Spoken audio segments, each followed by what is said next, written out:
Possibly the most exciting chapters in all of Ezekiel. Chapters 41, 42, and 43. You'll see what I mean. If you're into construction work, this is the chapter for you. All kinds of measurements. And we really said that the last little section here, chapters 40 through the end of the book, is details or descriptions.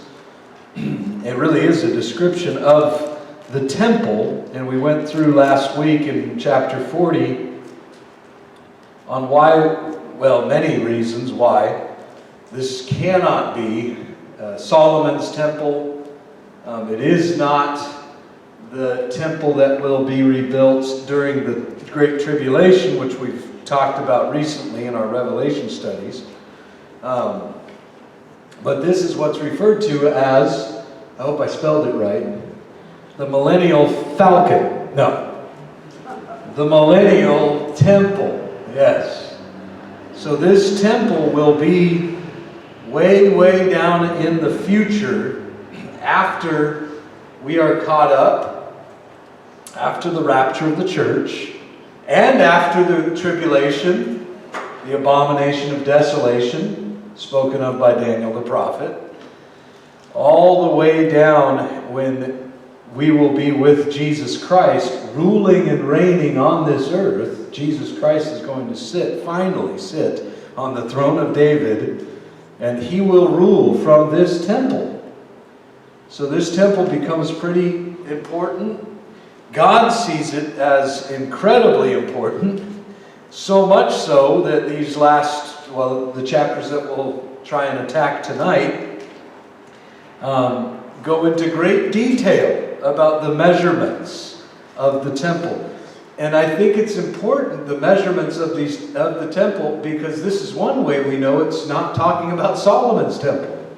And it's not talking about, we'll talk about a little bit later, we'll see even more so how it can't be referring to the temple that's the tribulation, during the time of tribulation that will be rebuilt. So, chapter 41, verse 1, afterward now, he brought me to the temple, or the sanctuary, and he measured the post 6 cubits broad or wide, and on the one side, and 6 cubits wide on the other side, which was the wideness of the tabernacle. And the breadth of the door was 10 cubits, and the sides of the door were 5 cubits on the one side, and 5 cubits on the other side. And he measured the length thereof 40 cubits, and the breadth thereof 20 cubits. So there's 40 cubits about 60 feet, 20 cubits about 30 feet, roughly. And the 5 cubits equals about 7.5 feet. 6 cubits earlier equal about 9 feet. And then your 10 cubits is about roughly 15 feet. So there's some cheat sheets for you. But he measured, verse 3. Then went he inward inside and measured the post of the door 2 cubits, and the door 6 cubits, and the breadth of the door 7 cubits, or 10.5 feet. So he measured the length thereof 20 cubits, and the breadth 20 cubits, before the temple, and he said unto me, this is, and this should ring a bell in all of our heads, the most holy place. So this temple, though it's going to be future, it will also have what we've often referred to as the Holy of Holies. That's the most holy place. Remember the 2 rooms. You had the outer room kind of with the lampstands and the table of showbread, and then you would go past what? A veil, a big thick curtain, Exodus chapter 25, 35. Somewhere in the book of Exodus you can read about the tabernacle and the different aspects thereof, but that's what became known as the Holy of Holies. And that's what's referred to at this temple in verse 4 there when it says, "This is the most holy place." Now verse 5, "After he measured the wall of the house," or the temple, 6 cubits in the breadth of every side chamber, 4 cubits round about the house on every side, 6 feet roughly. And the side chambers were 3, one over another, or 3 stories we might say, and 30 in order. And they entered into the wall which was of the house for the side chambers round about, that they might have hold, but they had not hold in the wall of the house. And verse 7, "And there was an enlarging and a winding about, still upward to the side chambers, for the winding about of the house went still upward round about the house thereof. The breadth of the house was still upward, and so increased from the lowest chamber to the highest by the midst." It's kind of describing a stairway there up to the temple. So, verse 8, remember, this is a vision that he's receiving, and he's trying to describe these things, but it's incredible how detailed the measurements really are. And this is the way of our Lord. This is how God is. Verse 8, "Also I saw the height of the house round about, the foundations of the side chambers were a full reed of 6 great cubits." So if you wonder what the difference is between these cubits and the cubits that were told before, there's kind of, they call this the temple rod. Some people refer to it as, rather than just a rod when they're measuring it. All you do is add about 6 inches to the 18 inches, which would normally be a cubit. A small matter, but nonetheless, verse 8 there, when it refers to a full reed of 6 great cubits, that's kind of your difference in measurements. Just add 3 to 18, which would equal 21. 3 to 18, come on. So 21 inches rather than 18 inches for the great cubit that's mentioned there at the end of verse 8. Verse 9, "The thickness of the wall, which was for the side chamber outside, was 5 cubits, or 7.5 feet. And that which was left was the place of the side chambers that were within, or inside." Verse 10, "And between the chambers was the wideness of 20 cubits round about the house on every side," or about 30 feet. And verse 11, "The doors of the side chambers were toward the place that was left, one door toward the north and another door toward the south, and the breadth of the place that was left was 5 cubits round about. Now the building that was before the separate place at the end toward the west was 70 cubits broad, and the wall of the building was 5 cubits thick round about, altogether 90 cubits, or 135 feet.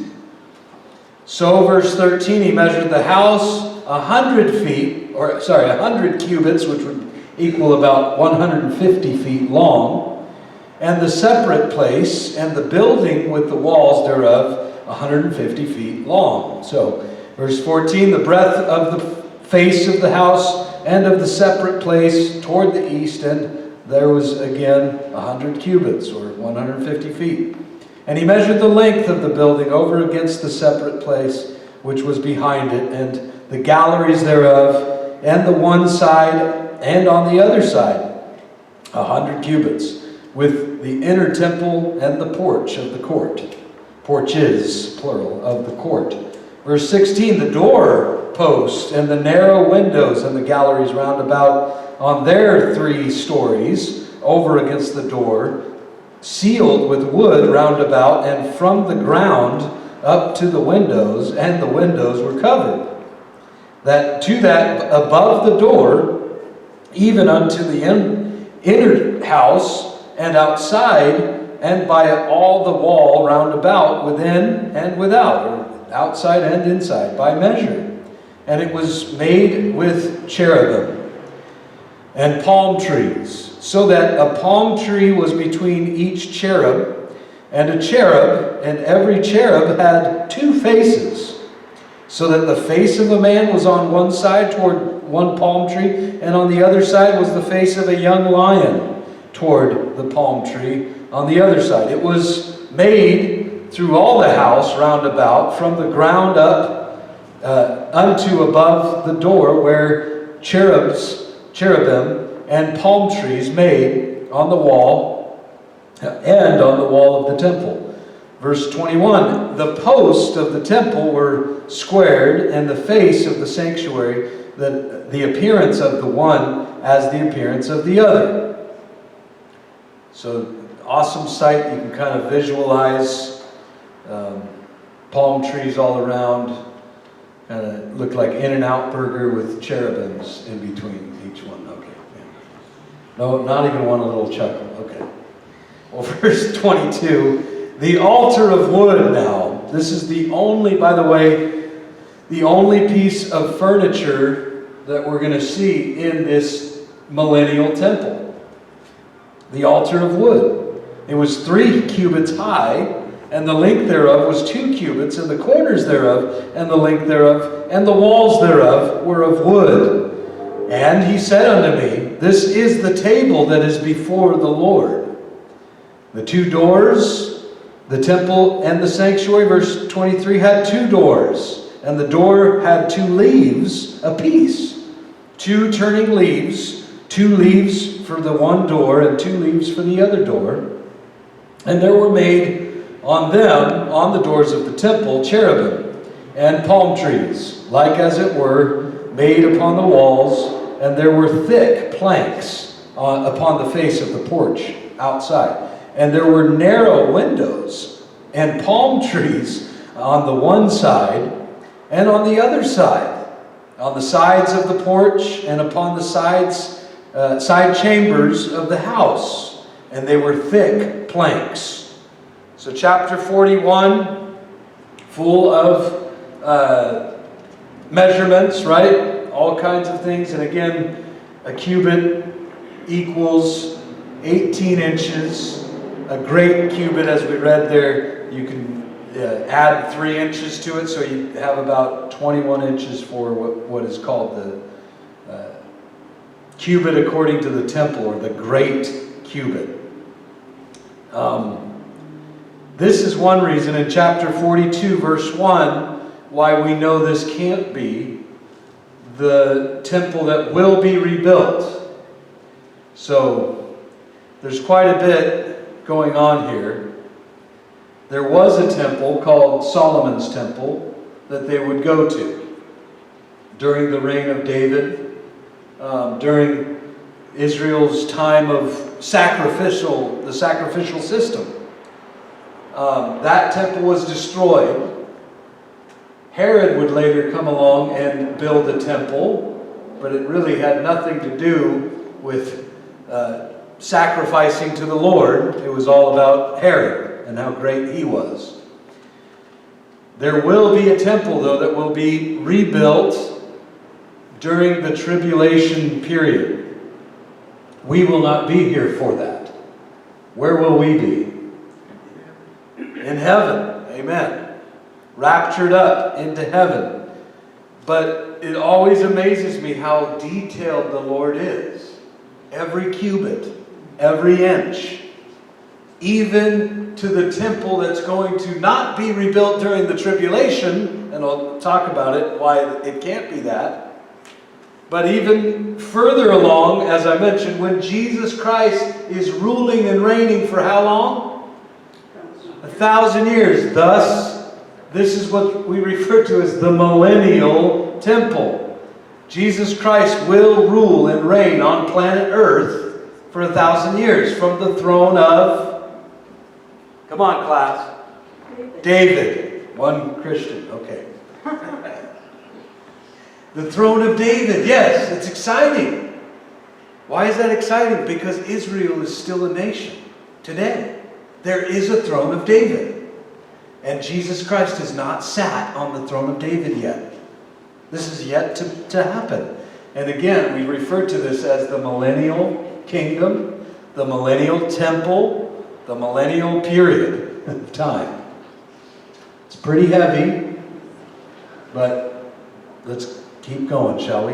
Verse 1, verse 1 of chapter 42 now. Then he brought me forth into the outer court, the way toward the north. And he brought me into the chamber that was over against the separate place, and which was before the building toward the north, before the length of 100 cubits, again 150 feet, was the north door. And the breadth of that was 50 cubits, about 75 feet. Over against the 20 cubits, which were for the inner court. So, verse 1 and 2, this, again, it's a small matter, but it's pretty important, because why do we know this cannot be the temple spoken of by Daniel the prophet, spoken of in 2 Thessalonians, and most specifically Revelation chapter 11. You could jot Revelation 11:2, chapter 11, verse 2, where John is told about the temple that I've referred to that will be rebuilt during the tribulation period, not this temple. In Revelation 11, he says, "Do not measure the outer court, for that court is designated for the Gentiles." Revelation chapter 11, verse 2. That is one reason why this cannot be the temple we read about later, which we refer to as the tribulational temple, where during the time of tribulation, that temple will be rebuilt. It's pretty close today. If you go to Israel, they have all of the things that they're trying to get together and gather to rebuild the temple there in Jerusalem. And so that will happen, but this is not that temple, obviously, from verses 1 and 2, where he's measuring the outer court of this temple. Also, nothing about Gentiles being mentioned. In Revelation 11, verse 2, he says the outer court is for has been given to the Gentiles. And where the outer court is, where the temple will be, there's a mosque filled with Muslims, Gentiles, not Jews. And it would be where the outer court of that temple that we read about in Revelation 11 is going to be. So again, these things were all laid out beforehand, long time before. But then verse 4 goes on, and before the chambers, back to Ezekiel 42, verse 4, before the chambers was a walk of 10 cubits breadth inward, a way of 1 cubit, and their doors toward the north, 18 inches about. Now, the upper chambers were shorter, for the galleries were higher than these, than the lower, and than the middlemost of the building. So again, it's about a 3-story, well, just keep reading. For they were in 3 stories, verse 6. But had not pillars as the pillars of the courts. Therefore the building was straightened more than the lowest and the middlemost from the ground. And the wall that was outside over against the chambers toward the outer court, on the forefront, or the forepart of the chambers, the length thereof was 75 feet, 50 cubits. For the length of the chambers that were in the outer court was 50 cubits. And lo, before the temple were 100 cubits. Again, about 150 feet. Verse 9, from under these chambers was an entry on the east side, as one goes in to them from the outer court. Verse 10, the chambers were in the thickness of the wall of the court toward the east, over against the separate place, and over against the building. And the way before them was like the appearance of the chambers which were toward the north, as long as they, and as broad as they, and all their goings out were both according to their fashion, or according to plan, and according to their doors. Verse 12, and according to the doors of the chamber that were toward the south, even the way directly before the wall toward the east, as one enters into them. Verse 13, then said he unto me, the north chambers and the south chambers, which are before the separate place, they be holy chambers, where the priest that approach unto the Lord shall eat the most holy things there, and shall they lay the most holy things. They shall have what is referred to as the meal or meat offerings, and the sin offerings, and the trespass offering. For this, the place is holy. And when the priest enter therein, then shall they not go out of the holy place into the outer court, but there they shall lay their garments wherein they ministered, for they are holy. And they shall put on their other garments, and shall approach to those things which are for people. And now, when he had made an end of measuring the inner court, the inner house, he brought me forth toward the gate, whose prospect is toward the east, and measured it round about. He measured the east side with the measuring reed, 500 reeds. With the measuring reed round about, he measured the north side, 500 reeds. With the measuring reeds round about, he measured the south side, guess how much? 500 reeds. With the measuring reed. He turned about the rest to the west side and measured 500 reeds with the measuring reed. That's about 875 feet is 500 reeds.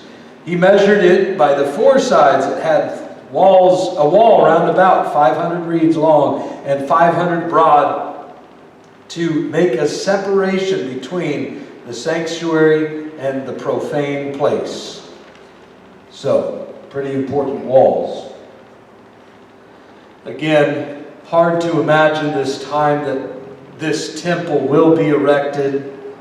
Remember, one of the reasons for this temple is something we all have a hard time grasping, and that is Satan will be loosed. Even after Jesus Christ is ruling and reigning for 1,000 years, we are with him, right? People are going to just have a thought about robbing someone, and we'll arrest them right there and then. We'll know their thoughts. It's incredible, this thing that we call walking with God. Because one day it turns into ruling with God. Because he says, he who can be trusted over a little, planet Earth, can be trusted over much, the millennial kingdom. Where we will be there in charge, we will be there used of God to judge matters. Paul even says you will be judging angels. You want your mind to be blown? You have a hard time judging people? Well, we better get used to it. And you better get familiar with God and his word. Why? He's the perfect judge. So part of this, the temple here and the sacrifices even that will happen, there will be children that will be born during those 1,000 years. And there's going to be a lot of them. And they will have what we have, free will. Yes, God never forces any of us to follow him. And love demands choice. So it's going to be the same for these that are born during this time, the 1,000 years where we are on earth, where Jesus Christ is ruling on earth. So, quickly, if I can do it, chapter 43. Fasten your seatbelts. Afterward, he brought me to the gate, even the east gate, the gate that looked toward the east. And behold, the glory of the God of Israel came from the way of the east. And his voice was like a noise of many waters, and the earth shined with his glory. And it was according to the appearance of the vision which I saw, even according to the vision that I saw when I came to destroy the city. And the visions were like a vision the vision that I saw by the river Chebar, and I fell upon my face. If you weren't with us, that's way back in chapters 1, 2, and 3 of Ezekiel, where he's by the river and he sees the vision of God and the glory of the Lord. Chapters 1, 2, and 3 of Ezekiel. Exciting stuff. He's kind of getting a recap of that here at the eastern gate. Verse 4, and the glory of the Lord came into the house by the way of the east gate, whose prospect is toward the east. Verse 5, so the Spirit took me up and brought me into the inner court. And behold, the glory of the Lord filled the temple. The glory of the Lord always fills every temple, except the temple that we referred to, the tribulation, the temple that will be built during that time of tribulation. But other than that, the glory of the Lord fills these temples. And verse 6, I heard him speaking unto me out of the house, and the man stood by me, and he said unto me, Son of man, the place of my throne and the place of the soles of my feet, where I dwell, I will dwell in the midst of the children of Israel forever, and my holy name shall the house of Israel no more defile, neither they nor their kings by their whoredoms, nor the carcasses of their kings in their high places. Verse 8, in their settings of their threshold by my threshold, and their post by my post, and the wall between me and them. They have even defiled my holy name by their abominations that they have committed. Wherefore I have consumed them in mine anger. Verse 9, now then, let them put away their whoredoms and the carcasses of their kings far from me, and I will dwell in the midst of them forever.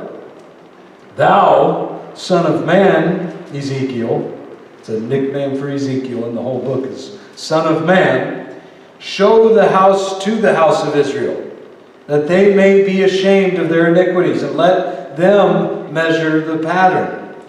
And if they be ashamed of all that they have done, show them the form of the house and the fashion thereof, and the goings out thereof, and the comings in thereof, and all the forms thereof, and all the ordinances thereof, and all the plans thereof, and all the laws thereof, and write it in their sight, that they may keep the whole form thereof, and all the ordinances thereof, and do them. For this is, verse 12, this is the law of the house, or the temple, upon the top of the mountain, the whole limit thereof, round about, shall be most holy. Behold, this is the law of the temple. In verse 13, and these are the measurements of the altar after the cubit. The cubit is a cubit and a hand breadth. So it's describing what I had mentioned before about what they call the great cubit or the temple cubit. It's 18 inches plus a hand breadth, which is 3 inches, 21 inches. And the breadth of a cubit, and the border thereof, by the edge thereof, round about shall be a span. And this shall be the higher place of the altar. And from the bottom upon the ground, even to the lower settle, shall be 2 cubits, and the breadth 1 cubit. And from the lesser settle even to the greater settle shall be 4 cubits, and the breadth 1 cubit. So, verse 15, the altar shall be 4 cubits, and from the altar and upward shall be 4 horns. And the altar shall be 12 cubits long, 12 broad, square in the 4 squares thereof. Verse 17, and the settle shall be 14 cubits long and 14 cubits wide, or broad, in the 4 squares thereof, and the borders about it shall be a half a cubit. And the bottom thereof shall be a cubit about, and his stairs shall look toward the east.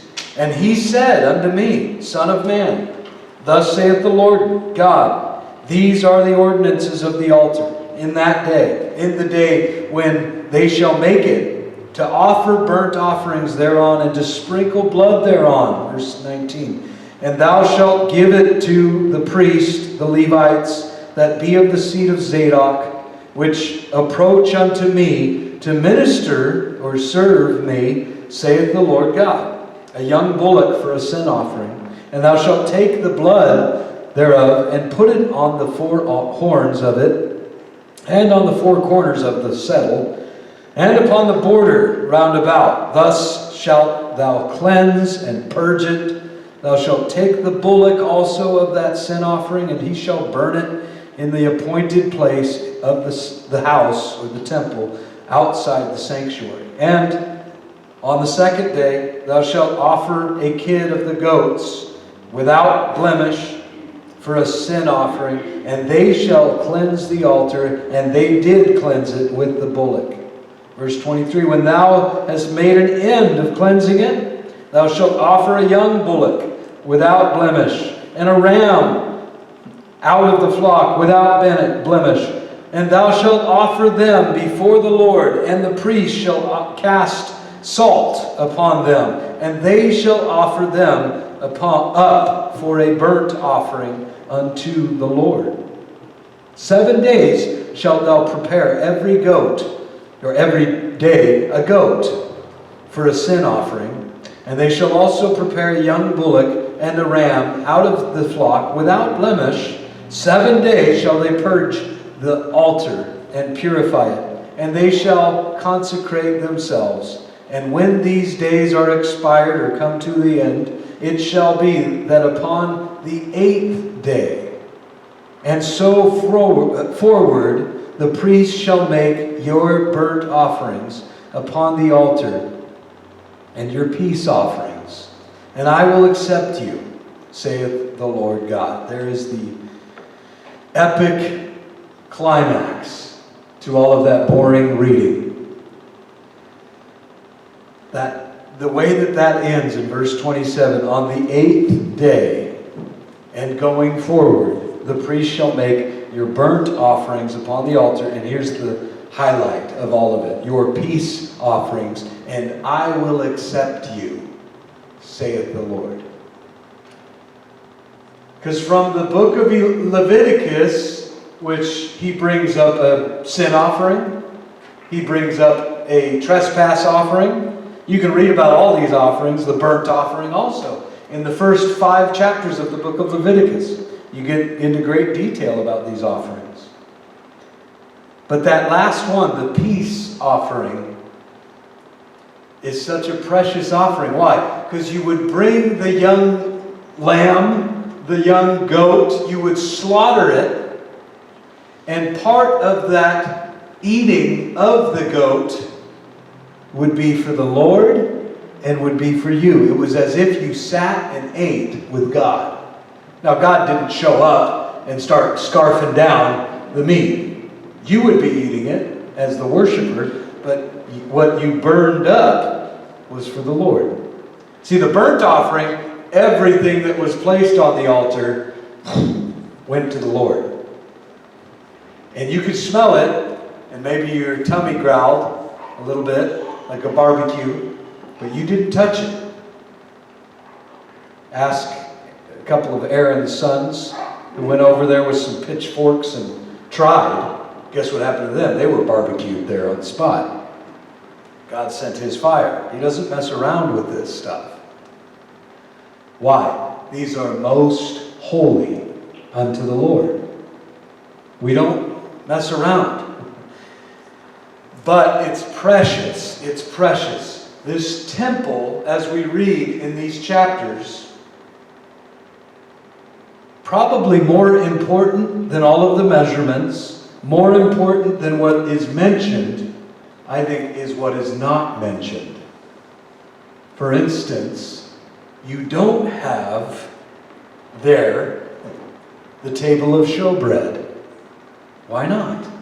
Well, because Jesus Christ is the bread of life. And he will be ruling and reigning at this time. So, like I said, notice as you read through these, the omissions. What's not there even more so, and I think most exciting, is there is no veil in this temple that's being described. So we know, again, this is a different temple. The veil, Matthew chapter 27, in verse 51, Matthew 27:51, the veil has been rent, has torn. You guys know that. You should know that. When did the veil tear? When was it torn? When Jesus died. When Jesus hung there on the cross and died. There's two Christians here tonight. When Jesus suffered and died there on the cross, at that moment, we're told in Matthew chapter 27, verse 51, if you look at it, you'll also learn people came up out of the graves at that time. A lot happened when Jesus Christ died, suffered on that cross. We still don't understand it. It's one of the reasons we're doing what we do tonight, coming to the table of showbread. We're coming to His table, the table of the Lord, to remember just that, what He did, and what is the significance in Matthew chapter 27, verse 51. The veil that was torn was not torn from bottom to top, but was torn from top to bottom. And unless Goliath was around, and I don't think he was, that was no man that tore that veil. He wouldn't be tall enough. So, it was God that tore it, and that's significant, that it tells us in Matthew 27:51, the veil was torn from top to bottom. That means God did it.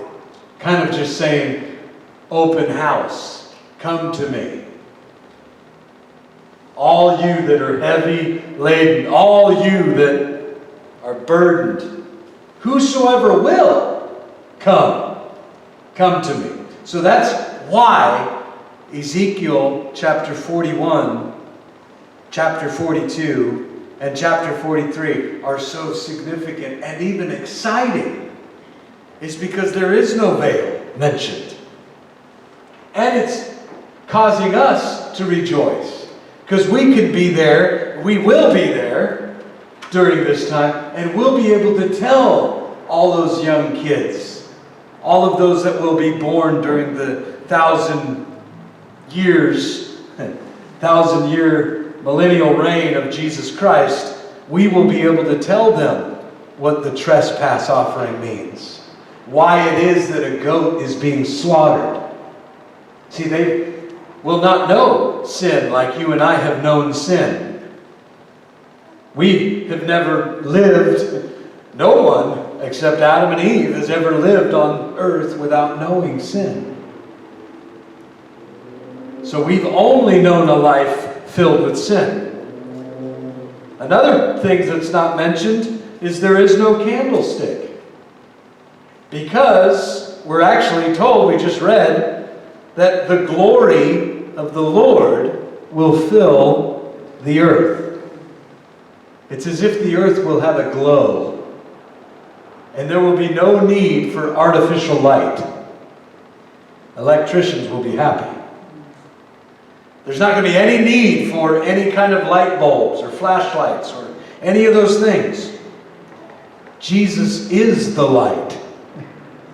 And in that day, His glory will fill the whole earth. We just read that. Another fascinating thing about this 1,000-year reign, rule and reign of Jesus Christ on the earth. Which makes this altar, this one piece in chapter 41, verse 22, the altar of wood becomes kind of interesting because it's the way we know there will be sacrifices. Interesting. There will be these different trespass offerings and burnt offerings and sin offerings that will be offered up. So, there is no Ark of the Covenant. The glory of the Lord that used to dwell there in the ark will no longer be limited to that little space. I love that. He's, again, the glory of the Lord, the glory of God, the Shekinah glory, the kabod, as it's referred to, is what will fill the earth. What is the glory of God? What is the glory of God? Well, the word glory means weight, weighty, substance, heavy. In the 70s, they used to throw that word around all the time. Oh man, that's heavy. Talking about whatever. It was a way of saying that was glory. The glory of this, that, or the other. I love what John Corson says about the glory of God. The glory of God is what you are craving. You may think that it's an ice cream sundae that you want. You may think it's a nicer car, a nicer house, maybe a boat, maybe this, that, or the other. You may think that's what you want, what you really, really want. And we think we know what we want. But in honesty, at the end of the day, at the end of eternity, when we get to the Millennial Kingdom, you know what you're craving above a cheeseburger right now? I'm speaking for myself now. More than chili cheese fries. More than anything, you fill in the blank. It's the glory of God. The kabod. This is why no one can explain it. It's what we need, what we crave. It's that emptiness that when everyone else leaves, when your wife's gone, when your husband's gone, when your kids are gone, when everyone else leaves you and there's nobody for you to whisper to, nobody for you to nudge, and it's just you, what you crave above everything else is this. The glory, the glory, the glory, not of man. See, we live in a day where it's the glory of man everywhere. Humans. It's the glory of, this is the day of man. What is this time that we're referring to? Well, there's Joel talks about it quite a bit. Zechariah talks about it. It's called the day of the Lord.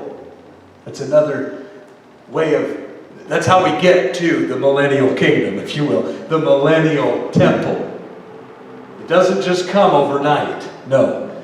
The day of the Lord. And there's 7 years involved in that day.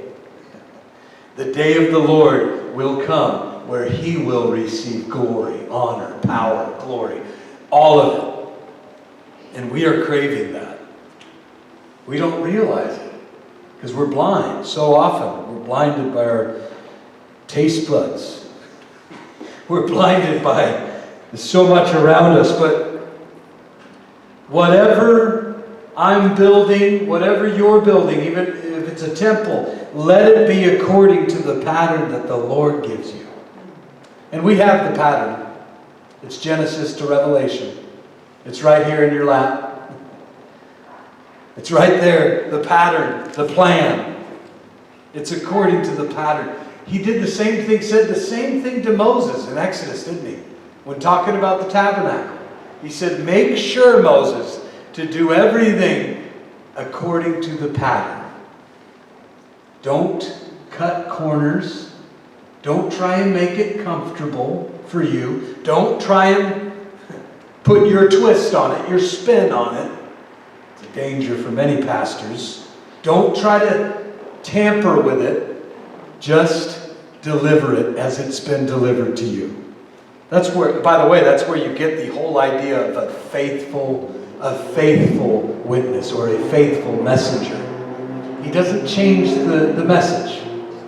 It's been given to him. It's the game of telephone, but you're accurate, right? By the time you get to the last person down the line, it's exactly what was told. God alone can do that and makes faithful witnesses. It's how we have the book of Matthew, the book of Mark, the book of Luke, John, all of these. It's being faithful witnesses as it was told to him, as the vision was given to Ezekiel here. He's writing it down. He's a faithful prophet when it comes to Ezekiel. But as I mentioned,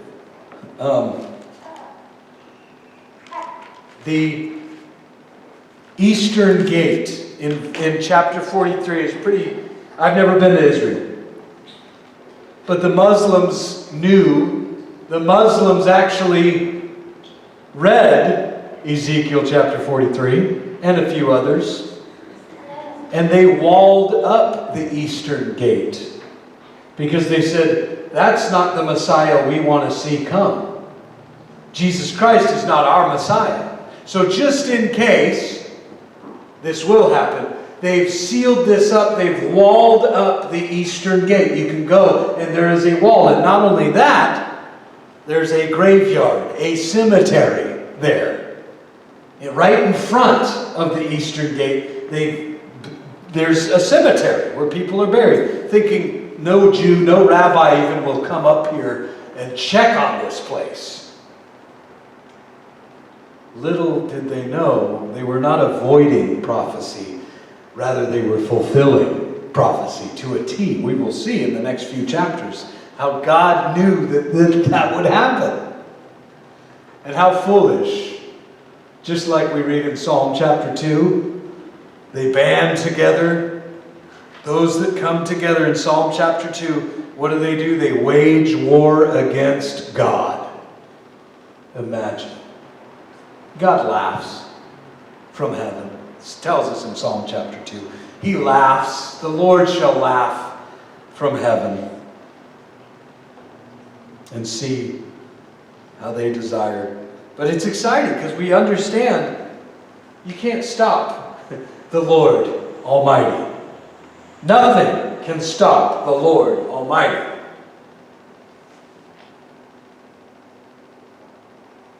And honestly, the eighth day, when you should be circumcised, not physically, spiritually. Circumcision is really of the heart, the New Testament tells us. And we talked about this on Thursday night. 666, right? It's not Satan's number. 666 is reminding us that man was created on the sixth day. 7 is the number of perfection. 1 less is a man who's not perfect. So 6 is just the number of man. Again, if you want to remain in human domain, where it's the day of man, you will take a mark and it will be inserted into your right hand or into your forehead. It's coming very soon, and it will simply be 666, confirming and sealing that you belong to mankind. You are of the control, the power, the dominion of man. And anything man can do, I'm all about it. I pledge allegiance to man. And you know, that's all Satan has to do. And he's got many of the earth convinced. Many of the earth become his. 8 is interestingly the number, as I mentioned, of Jesus. 8 in the Greek. When you spell out Jesus in the Greek, you come up with 8, 8, 8. And I just find it interesting how this chapter ends talking about no longer 7, but there's going to be a new creation. That's why 8 has become significant biblical numerology to just signify a new beginning. It's also interesting that there's 7 major notes in music. If you somehow could come up with an 8th, you'd have a whole new thing that for thousands of years has been unknown. And that's just one small example for my puny little brain. But don't be so obsessed with 666. Remember that 888 is coming, and that there will be a peace offering, fellowship with God. Not there will be, sorry, that was a mistake. There is fellowship with God. right now in this place, tonight, as we come to his table, as we eat of the cracker, as we take of his cup, we have peace offering with him. We have this fellowship with God that is unlike any other. Why? The veil has been torn. Hebrews chapter 10, verse 9. Might be Hebrews 10, 19. Is it 9 or 19? That was written in my notes here. I apologize. Hebrews 10:19. I knew it was 19. Okay. Hebrews 10:19. It's by the blood of the Lamb that we come boldly into his throne room. It's by the blood of the Lamb. Hebrews 10:19. The veil has been torn. There's no longer this separation that once was. What did it used to be? One man, and it had to be a particular man from the family of Aaron. And it was one day in the whole year. The day was Yom Kippur, or the Day of Atonement, where one man, one day a year, could go in and get a glimpse of the glory of God. Even then, it was maybe he'd come out of there alive. Because we know everything had to be just right. They would tie a rope to his ankle many times because they would drop dead in the presence of God. They weren't ready for that. But now, you and I, we can come boldly into that throne room, what we're reading about, the most holy place and the most holy things.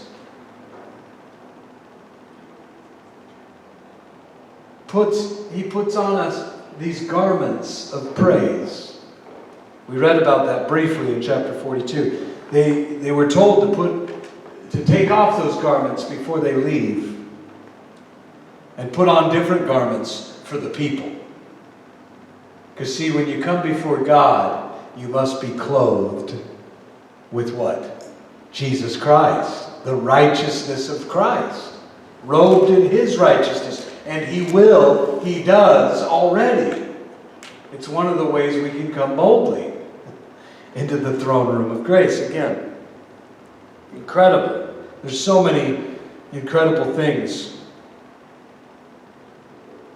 about all of this. And we don't understand it all.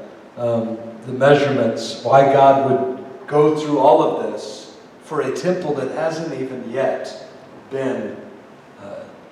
There's many people have speculated, as I mentioned, maybe this is talking about Solomon's temple. No, there's no way. These measurements are way off. And we talk about the outer court being measured, all of these things, and the things that are omitted. Remember, there's no, all of the things that were in the tabernacle that spoke of Jesus Christ very clearly. The table of showbread, as we mentioned, the candlestick, the light, the lampstand, those things that signify who Jesus is. And the biggest instrument for you and I, well, the thing that expresses God's love. And I mentioned this on Thursday night too. How does God tell you that he loves you? Over and over and over. For God so loved the world that he gave his only begotten Son. What does that speak of? The cross. The only way God will tell you he loves you is by the cross. It's interesting to me. He doesn't point to something else. He never points us to someone else, to some other object. It's always Jesus Christ and him crucified. That's why Paul said, I will preach nothing else. Jesus Christ and him crucified. That's the gospel. That's God's love. God demonstrated his love toward us in that while we were sinners, Christ died for us. It's no wonder over and over and over again we come to the table, because we'll never comprehend all that took place there at Calvary. We can get a glimpse tonight, and we can come closer and commune with the Lord. Whereas others had to have an animal prepared just the right time, by just the right person, on just the right day. Do you understand what a privilege, what an honor, what an incredible, glorious thing it is to come into the presence of God? To come just as we are before Him.